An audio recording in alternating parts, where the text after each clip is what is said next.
కృష్ణా జిల్లా గుడివాడ నియోజకవర్గంలో ధాన్యం కొనుగోలు వేగంగా సజావుగా జరిగేలా చర్యలు తీసుకుంటున్నట్లు ఎమ్మెల్యే వెనుగంట్ల రాము స్పష్టం చేశారు.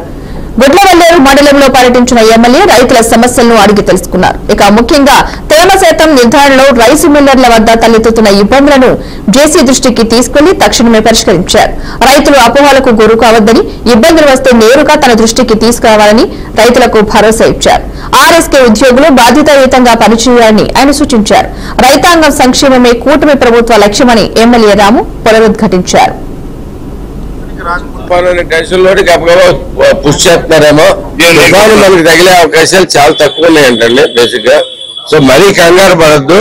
దీనికి కోస్తానికి కొంచెం వెయిట్ చేసి అయినా కొంచెం కరెక్ట్ టైంలో చేయండి. అదే ఇప్పుడు చూస్తున్నారు రాత్రిపూట కోసేస్తున్నారు, బిల్ దొరకట్లేదు అని చెప్పి రాత్రిపూట కంటిన్యూ చేసుకుంటూ వెళ్ళిపోతున్నారు. దానివల్ల మనకు లాస్ వస్తుంది.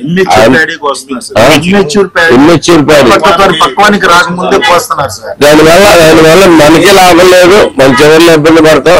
చివరి దాకా ప్రతి గింజ కొనేటట్టుగా వెళ్ళారు. మొన్న మంత్రి గారు వెళ్తా ఇంటికి వచ్చి వెళ్ళారు. మీకు ఐడియా ఉండే ఉంటది.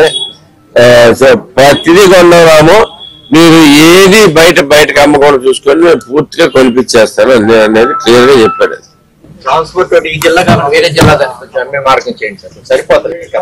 వేరే జిల్లాలో అక్కడ లేవా?